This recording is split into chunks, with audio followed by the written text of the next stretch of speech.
सो hello दोस्तों, welcome back to this channel. तो quantum mechanics के और एक इंपॉर्टेंट टॉपिक में आपका बहुत बहुत स्वागत है। तो आज के इस वीडियो में हम डिस्कस करेंगे डीजेनरेट एनर्जी लेवल। तो आइए इस टॉपिक को शुरू करते हैं। सो माय डियर फ्रेंड्स, ये पर्टर्बेशन थ्योरी का एक इंपॉर्टेंट टॉपिक है। इससे पहले हमने पर्टर्बेशन थ्योरी पे बहुत सारे टॉपिक्स अपलोड कर दिए, वो आपको देखने की रिक्वेस्ट करूंगा। सबसे पहले यहाँ मैंने कुछ थ्योरेटिकल पार्ट्स लिखा है। चलिए मान लेते हैं कि मैंने क्या किया, two degenerate two fold degenerate level ले लिया जिसकी एनर्जी En नॉट है, एंड वही हमने कुछ थ्योरेटिकल पार्ट्स लिखा है। Let us consider a simple case of a two-fold non-degenerate of the level with energy En naught, and let psi naught and psi L naught be the two eigenfunction corresponding to energy level En naught and El, and the linear combination of degenerate wave function is given by. So हम linear combination लिखने की कोशिश करेंगे किसके लिए, degenerate wave function. So my difference यहाँ मैं लिखूंगा psi N naught या kate of psi naught equal to, यहाँ मैंने लिखा Cn जो कि एक कांस्टेंट है, एंड ऑल्सो यहाँ से psi L naught and plus करके फिर से एक बार यहाँ मैं दूसरा कांस्टेंट ले लिया Cl, एंड यहाँ आ जाएगा मेरे पास उसके लिए wave function psi L naught, ठीक है, kate of psi L naught। मैं इसको इक्वेशन नंबर फर्स्ट देना चाहूंगा। अब हम किसका यूज करेंगे, हमको पता है कि we know first order perturbation equation, तो उसका यूज करेंगे हम। वो भी हम ऑलरेडी डिस्कस कर चुके हैं, वो इसलिए आप पिछली वीडियो जरूर देख लेना। So let we know perturbation equation, first order perturbation equation, first order of perturbation equation। so first order perturbation equation हमारे पास कुछ इस तरीके से होता है। यहाँ मैं लिखूंगा H नॉट, यहाँ मैंने लिखा kate of psi N1 and plus करके फिर से एक बार H प्राइम, यहाँ से kate of psi N naught equal to फिर से एक बार यहाँ से En नॉट, यहाँ आएगा psi N1 एंड प्लस करके En1 एंड यहाँ से psi N नॉट। अगर आप देख पा रहे हो कि वेव फंक्शन किस तरीके से डिक्रीजिंग ऑर्डर में 1 0 1 0, एंड हमारे पास यहाँ H नॉट है तो यहाँ H1 है, एंड ऑल्सो यहाँ से En नॉट है तो यहाँ En1 है, ठीक है। इसका मतलब 0 1 है 1 0 है, अपोजिट पेयर है, ठीक है। अब मैं इसको इक्वेशन नंबर 2 देना चाहूंगा, एंड इक्वेशन नंबर 2 में क्या करेंगे, हम इक्वेशन नंबर फर्स्ट की वैल्यू इक्वेशन नंबर 2 में यूज करेंगे। जहां भी हमको psi N नॉट दिखाई दे रहा है उसकी जगह पे हम सिंपल वैल्यू, ये वाली वैल्यू पुट कर देंगे ऊपर वाले इक्वेशन से। सो मैं यहाँ एक लाइन लिखना चाहूंगा, use equation number 1, use equation 1 in equation 2 we get. So equation number 2 जैसे हम इक्वेशन नंबर 1 2 में यूज करेंगे तब हमारे पास क्या निकलकर इक्वेशन आता है देख लेते। एंड ऑल्सो माय डिफरेंस, यहाँ जो हमारे पास H नॉट होता है, ये H नॉट किसके बराबर होता है, En नॉट के बराबर होता है according to zero order perturbation equation, ठीक है। So H naught equal to En naught, इसकी वैल्यू ऊपर वाले इक्वेशन में पुट कर देंगे, एंड साथ में और काम क्या करेंगे, इक्वेशन नंबर 1 का यूज करेंगे। सो इसकी जगह पे आएगा मेरे पास En नॉट, यहाँ psi N1 तो एज इट इज रहेगा, अगेन यहाँ प्लस करके H प्राइम तो एज इट इज, उसके बाद psi N नॉट की जगह पे ऊपर से वैल्यू, यहाँ मेरे पास आएगा Cn या kate of psi L naught and plus करके Cl, एंड फिर से एक बार यहाँ से kate of psi L naught and bracket close equal to, फिर से एक बार ये तो En नॉट तो एज इट इज रहेगा, kate of psi N भी एज इट इज रहेगा, एंड प्लस करके फिर से एक बार ये तो En को मैंने कुछ इस तरीके से लिखा, एंड psi N नॉट की जगह पे इक्वेशन नंबर 1, सो ये आएगा मेरे पास या Cn kate of psi N not and plus करके Cl एंड यहाँ से kate of psi L not. अब इसके बाद क्या करेंगे, सिंपल करेंगे, कुछ भी नहीं, ये दो H प्राइम है इसको पूरे अंदर वाले में मल्टीप्लाई कर देंगे, एंड साथ में ये जो En1 है ये अंदर मल्टीप्लाई कर देंगे, एंड उसके बाद हम क्या कर लेते, पूरे इक्वेशन को psi N नॉट से मल्टीप्लाई कर लेते। अब यहाँ तक नोट कर लीजिएगा, बचा हुआ काम मैं ऊपर कंटिन्यू कर लेता हूँ।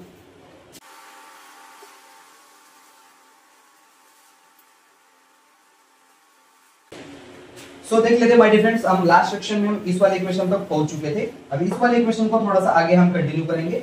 सो इस वाले इक्वेशन को मैं कुछ इस तरीके से लिखना चाहूंगा, En नॉट तो एज इट इज रहा, यहाँ लिखा मैंने psi N1 एंड प्लस करके H प्राइम मल्टीप्लाई कर देंगे अंदर, यहाँ से Cn यहाँ कांस्टेंट है, H प्राइम मल्टीप्लाई किया किसको, psi N नॉट को, एंड अगेन Cl बाहर आ जाएगा, H प्राइम मल्टीप्लाई कर रहे हैं किसको, psi L नॉट को, ओके, इस वाले psi L नॉट को, एंड फिर से एक बार इस वाले साइड में En नॉट तो एज इट इज रहेगा, एंड फिर से एक बार यहाँ से psi N1 भी एज इट इज रहेगा, एंड प्लस करके ये मैं En अंदर मल्टीप्लाई करूंगा, एंड Cn बाहर ले लिया, En1 मल्टीप्लाई किया किसको, psi N नॉट को पहले तो, एंड प्लस करके अगेन यहाँ से मैंने Cl बाहर ले लिया, en1 मल्टीप्लाई किया किसको, psi l नॉट को, इस वाली टर्म को। अब मैं ये जो हमारे पास इक्वेशन आ गया है, मैं इसको इक्वेशन नंबर 3 देना चाहूंगा।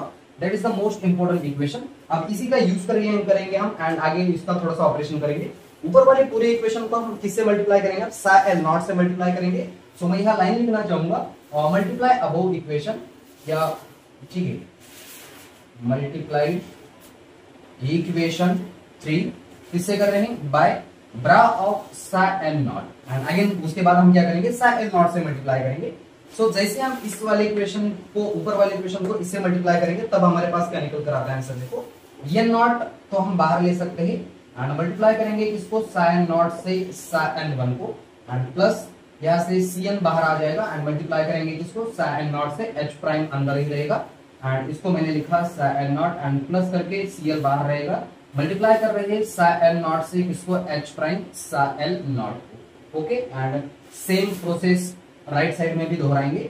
सो मैं यहाँ en नॉट मैंने बाहर लिखा, किसको किससे मल्टीप्लाई कर रहे हैं, psi n नॉट से मल्टीप्लाई कर रहे हैं, en तो बाहर आ गया एंड यहाँ से psi n1 एंड प्लस करके फिर से एक बार यहाँ से cn तो बाहर रहेगा एंड ऑल्सो en भी बाहर रहेगा, मल्टीप्लाई कर रहे हैं psi l not, sorry psi n not से, इसको मल्टीप्लाई हो जाएगा psi n नॉट को एंड प्लस करके फिर से एक बार यहाँ से cl बाहर आ जाएगा, en1 भी बाहर आ जाएगा एंड मल्टीप्लाई कर रहे हैं psi n नॉट से किसको, psi l नॉट से, psi l नॉट को।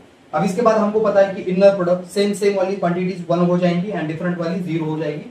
ठीक है, सो इसका इनर प्रोडक्ट क्या आ जाएगा, मेरे पास 0 आएगा। फिर से एक बार इसको हम इस तरीके से लिखेंगे, h prime n into n and again ये भी उसी तरीके से लिखेंगे। ये दोनों डिफरेंट है तो इसकी भी वैल्यू 0 हो जाएगी। फिर से बार ये दोनों सेम है तो इसकी वैल्यू 1 हो जाएगी, ये दोनों डिफरेंट है तो इसकी वैल्यू क्या हो जाएगी, 0 हो जाएगी। तो इसको थोड़ा सा रीअरेंज करने के बाद मेरे पास ऊपर वाला इक्वेशन तो इस तरीके से आएगा। सो मैं इसको लिखा 0 पहली वाली क्वांटिटी, ये तो cn तो एज इट इज रहा, इसको मैं डिफरेंस में h प्राइम, और यहाँ n है और यहाँ भी n है तो इसके लिए मैंने nn लिखा एंड प्लस करूंगा, यहाँ cl लिखा एंड फिर से एक बार अंदर है h प्राइम एंड इसको यहाँ n है और यहाँ l है तो मैंने यहाँ लिखा n एंड यहाँ लिखा l इक्वल टू, ये तो पूरी टर्म 0 हो गई एंड प्लस करके यहाँ cn यहाँ लिखा en एंड अगेन क्या करेंगे, ये वाली टर्म भी क्या हो गई, 0 हो गई। अब इस वाले इक्वेशन को थोड़ा सा रीअरेंज करेंगे, ये जो cn en वाली टर्म है तो इस साइड लेकर आएंगे। तो यहाँ मैंने लिखा cn या h प्राइम nn, ये वाली टर्म इस तरफ आ गई तो यहाँ लिखेंगे cn, यहाँ लिखूंगा en प्लस यहाँ से cl h prime nl equal to 0। इसको थोड़ा सा सॉल्व करेंगे तो इसको सॉल्व करने के बाद माय डिफरेंस यहाँ से क्या, मैं cn बाहर निकाल सकता हूँ। सो मैंने यहाँ h प्राइम nn लिखा, अंदर मेरे पास en1 बचा, सो यहाँ n1 है, en1 है, यहाँ से ध्यान से देख लेना, यहाँ en1। ठीक है, जैसे ही मैंने en1 बाहर ब्रैकेट में ले लिया तो बाहर मेरे पास आएगा cn एंड प्लस करके यहाँ से मेरे पास h प्राइम nl लिखा मैंने एंड यहाँ से cl इक्वल टू 0। हमारे डिफरेंस ये भी मेरे पास एक इंपॉर्टेंट इक्वेशन आ गया। मैं इसको इक्वेशन नंबर कितना देना चाहूंगा, 3 के बाद ये मेरे पास 4। अब सिमिलरली इसी इक्वेशन की तरह से जैसे हम ऊपर वाले इक्वेशन नंबर 3 को मल्टीप्लाई करेंगे psi l नॉट से, बिल्कुल इसी तरीके से हमको और एक इक्वेशन मिलेगा एंड आगे हम क्या करेंगे, इस cn एंड cl के कोएफिशिएंट का यूज करके हम डिटरमिनेंट ड्रॉ करने की कोशिश करेंगे एंड उससे थोड़ा सा आंसर सॉल्व करेंगे एंड हमारे पास दो अलग अलग एनर्जी लेवल निकल कर आती है, en1 एंड el1, तो वो क्या निकल कर आती है वो हम देख लेते हैं। तो यहाँ तक आप नोट कर लीजिएगा।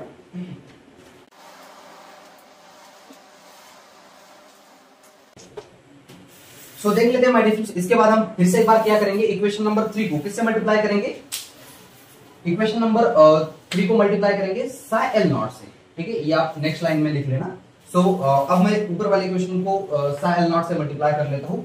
तो यहाँ मेरे पास en नॉट तो बाहर रह गया, किससे मल्टीप्लाई कर रहा हूँ, psi l नॉट से इसको psi n1 को एंड प्लस करके यहाँ तो cn बाहर रह गया, psi l नॉट से मल्टीप्लाई किया है, h प्राइम अंदर रहेगा एंड यहाँ से psi n नॉट, फिर से एक बार यहाँ cl बाहर आ जाएगा एंड मल्टीप्लाई कर रहा हूँ psi l नॉट से h प्राइम, यहाँ psi l naught and plus करके सेम प्रोसेस राइट साइड में भी करेंगे। तो यहाँ मेरे पास होगा en नॉट एंड किसे मल्टीप्लाई कर रहा हूँ psi l नॉट से किसे psi n1 को एंड फिर से एक बार प्लस करके cn en1 बाहर रहेगा एंड मल्टीप्लाई कर रहे हैं psi l नॉट से किसको psi n नॉट से एंड प्लस यहाँ से cl en1 बाहर रहेगा, मल्टीप्लाई कर रहे हैं psi l नॉट से एंड यहाँ भी psi l नॉट है। ठीक है, अब फिर से एक बार क्या हो जाएगा मेरे फ्रेंड्स, सेम वाली क्वांटिटी 0 बनेगी और सॉरी सेम वाली क्वांटिटीज 1 बनेगी एंड डिफरेंट वाली क्वांटिटीज 0 बनेगी। यहाँ मेरे पास ये डिफरेंट है तो ये 0 बनेगा। इसको तो हम अभी अभी पढ़ चुके हैं कि किस तरीके से लेंगे एच प्राइम एल एन को, एंड उसको भी उसी तरीके से। दोनों डिफरेंट है 0 बनेगा, दोनों डिफरेंट है 0 बनेगा, दोनों सेम है 1 बनेगा।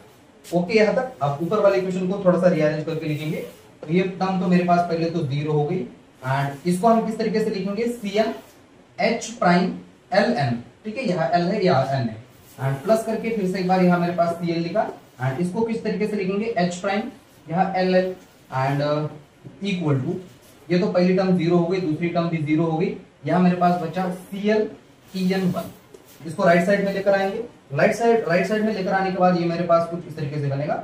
यहाँ मैंने लिखा C N H prime L N, ठीक है, इसको पहले लिखते हैं सी एल यहाँ से H prime L N and minus C L E N 1 equal to 0। अब यहाँ से क्या कॉमन निकाला जा सकता है? तो सबसे पहले तो मैं यहाँ ठीक है एच प्राइम यहाँ से एल एन पहले लिखा, एंड ये किसका कोएफिशिएंट है? सी एन का कोएफिशिएंट, एंड अगेन फिर से एक बार यहाँ से एच प्राइम ब्रैकेट के अंदर रहा, यहाँ एल एल माइनस यहाँ से ई एन 1 एंड ये किसका कोएफिशिएंट है? सी एल का कोएफिशिएंट है। मैं इसको इक्वेशन नंबर 2 देना चाहूंगा।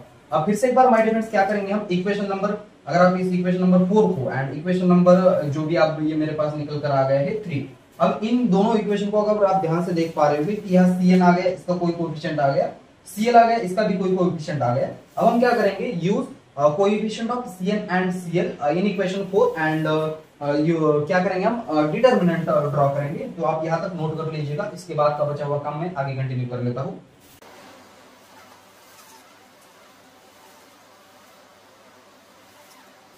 सो देख लेते हैं equation number 3 and equation number 4 के बाद क्या ये 4 एंड ये 5 होना चाहिए एक्चुअली, ठीक है।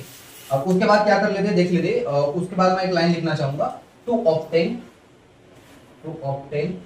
मैट्रिक्स, किसका यूज करेंगे? Matrix using the coefficient of Cn and Cl in equation 4 and 5. In equation 4 and 5 we get. So इसके बाद देख लेते हैं, मैं मैट्रिक्स ड्रॉ करने की कोशिश करूंगा।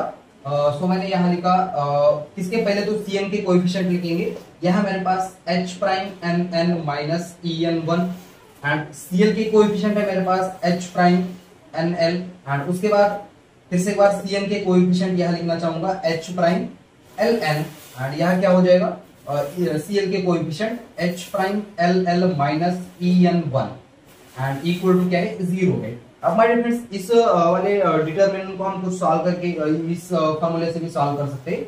यहाँ मेरे पास है H prime minus En1 and यहाँ से यहाँ डिटरमिनेंट लिखना चाहूंगा मैं, एंड यहाँ से क्या है I है इक्वल टू 0 है, एंड बिल्कुल इसी H प्राइम की वैल्यू क्या है मेरे पास? H प्राइम इक्वल टू ये है मेरे पास कुछ इस तरीके से H यहाँ से N N prime N and यहाँ से H prime N L and यहाँ से फिर से एक बार H prime L N and यहाँ से H प्राइम एल एल।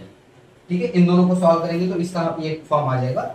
हम बिल्कुल अब इस वाले इक्वेशन को थोड़ा सा सॉल्व करने की कोशिश करेंगे ये वाले मैट्रिक्स फॉर्म को। सो मैट्रिक्स हमको सभी को सॉल्व करना आता है, क्रॉस मल्टीप्लिकेशन करेंगे।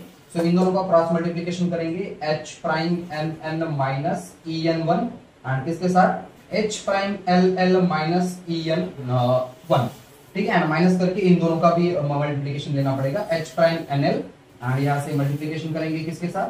H prime L N and equal to 0।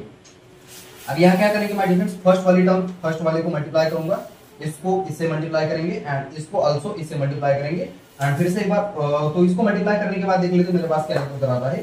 So H prime N N को मल्टीप्लाई किया किससे? H प्राइम एल एल को, पहली बात तो। अगेन दूसरी बार क्या करेंगे हम? En1 को मल्टीप्लाई कर रहे हैं H प्राइम एन एन।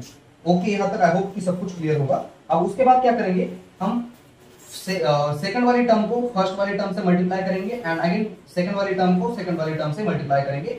सो इसको मल्टीप्लाई करने के बाद माय डियर फ्रेंड्स ये इक्वेशन कुछ इस तरीके से बनेगा, यहाँ माइनस हो जाएगा En1 एंड यहाँ से H prime L L. Okay, यहाँ तक ये माइनस प्लस हो जाएगा एंड यहाँ से En1 ऊपर भी 1 है, सो यहाँ से En1 का स्क्वायर बनेगा एंड माइनस, इसको अगर आप ध्यान से देख पा रहे हो कि H prime N L and H prime L L, इसका मतलब जस्ट वो अपोजिट है। इसको हम इसकी जो ऑर्डर है वो हम चेंज करेंगे तो यहाँ माइनस साइन आएगा, तो ये क्या हो जाएगा माइनस, इन दोनों का अगर हम मल्टीप्लिकेशन करेंगे तो स्क्वायर हो जाएगा, यानी इसके बाद मॉड में डालेंगे तो ये माइनस साइन भी खत्म हो जाएगा, तो एच प्राइम एन एल आएगा यहाँ से, इसका स्क्वायर इक्वल टू 0। ओके यहाँ तक। अब उसके बाद क्या करेंगे मल्टीप्लिकेशन, ध्यान से देखना जरा, ये जो en1 वाला स्क्वायर है, en1 वाला स्क्वायर मैंने पहले लिखा, उसके बाद क्या कर लेते, यहाँ माइनस लिखा मैंने, एंड यहाँ से देखो ये वाला पार्ट एंड ये वाला पार्ट कॉमन लेंगे, ब्रैकेट के अंदर H prime N N plus H prime L L, and बाहर निकाला मैंने en1। आई होप कि यहाँ तक सब कुछ क्लियर होगा। एंड ये वाला जो बचा हुआ पार्ट है मैं बाद में लिखेंगे यहाँ, तो यहाँ मैंने बाद में ठीक है इसको मैं पहले लिख लेता हूँ, या ठीक है इसी को लिख लेते हैं, एच प्राइम एन एन, यहाँ से एच प्राइम एल एल मैंने लिखा, एंड यहाँ से माइनस करके mod of H N L और उसका स्क्वायर इक्वल टू 0। अगर हमारे फ्रेंड्स ऊपर वाले इक्वेशन को अगर आप ध्यान से देख पा रहे होंगे कि अगर मैं इसको x मान लूं, ठीक है इसको x मान लूं, इसको ठीक है x का स्क्वायर ले लिया, एंड इसको मैंने क्या मान लिया, x मान लिया, एंड इसको मैंने इसके बाजू में कुछ भी नहीं है, इसका मतलब इसको मैंने a की वैल्यू 1 रख दी, ये पूरे की वैल्यू मेरे पास b है, एंड इस पूरे की वैल्यू मेरे पास क्या है, c है। तो इस वाले इक्वेशन को ये इस फॉर्म में आ गया क्या, ax square plus bx plus c equal to 0, इस फॉर्म में आ गया ये वाला इक्वेशन। अब इसको सॉल्व करने के लिए इसके हमारे पास दो रूट्स आ जाते हैं, सो वो जो रूट्स आ जाते हैं उसका फॉर्मूला कुछ इस तरीके से, x प्लस और माइनस x वैल्यू आ जाती है, यहाँ लिखते हैं हम माइनस बी प्लस और माइनस ब्रैकेट के अंदर B square minus 4ac divided by 2a। इस इक्वेशन का यूज करके ये वाला जो क्या है हमारे पास, ये क्वाड्रेटिक इक्वेशन है, इसको सॉल्व करने की कोशिश कर सकते हैं हम। तो यहाँ से a की वैल्यू, b की वैल्यू एंड c की वैल्यू हमको पता है, तो यहाँ से हम क्या कर सकते हैं, en1 स्क्वायर प्लस और en1 प्लस और माइनस की वैल्यू निकालेंगे। सो वो ऊपर काम मैं कंटिन्यू कर लेता हूँ, आप यहाँ तक नोट कर लीजिएगा।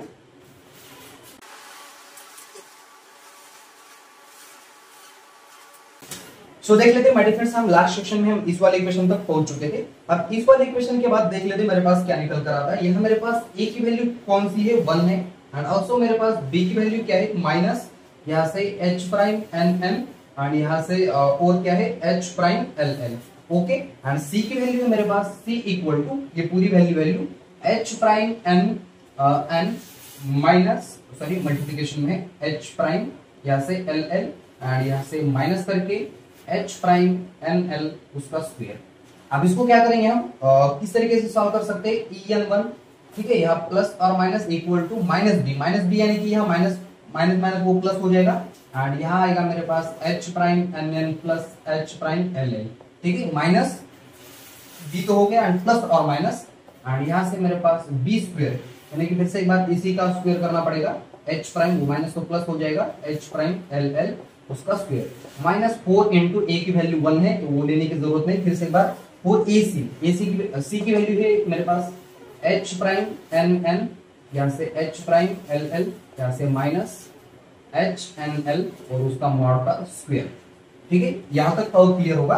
एंड जैसे हम इस वाले इक्वेशन को सॉल्व करेंगे तब मेरे पास आएगी en1 की वैल्यू आएगी माय डियर फ्रेंड्स, यहाँ से en नॉट प्लस करूंगा मैं, यहाँ से en1 एंड यहाँ प्लस आ जाएगा, एंड फिर से एक बार मेरे पास en1 equal to en naught plus en1 and minus. इसका मतलब ये जो मेरे पास en वैल्यू है हमारे पास वो किसके करस्पॉन्डिंग आ रही है, पॉजिटिव आ रही है, एंड en1 जो वैल्यू आ रही है वो नेगेटिव आ रही है। बस इसी को एक लाइन लिखने के बाद इसको हम खत्म कर देंगे। तो वो लाइन क्या लिखेंगे वो हम नेक्स्ट सेक्शन में देखेंगे।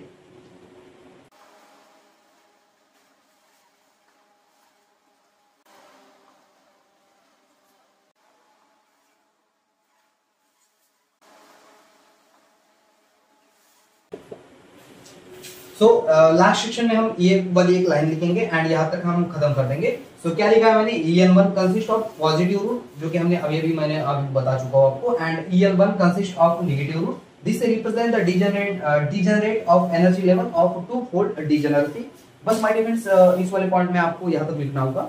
एंड इस वीडियो को फुल स्टॉप देने से पहले मैं आपसे एक छोटी सी रिक्वेस्ट करूंगा कि इससे पहले कि हमने जो परटर्बेशन थ्योरी के बहुत सारे टॉपिक्स वो अपलोड कर दिए, वो आप जाके जरूर देख लेना। एंड इस वीडियो को यहाँ देते फुल स्टॉप, तब तक के लिए वेरी ऑल द बेस्ट।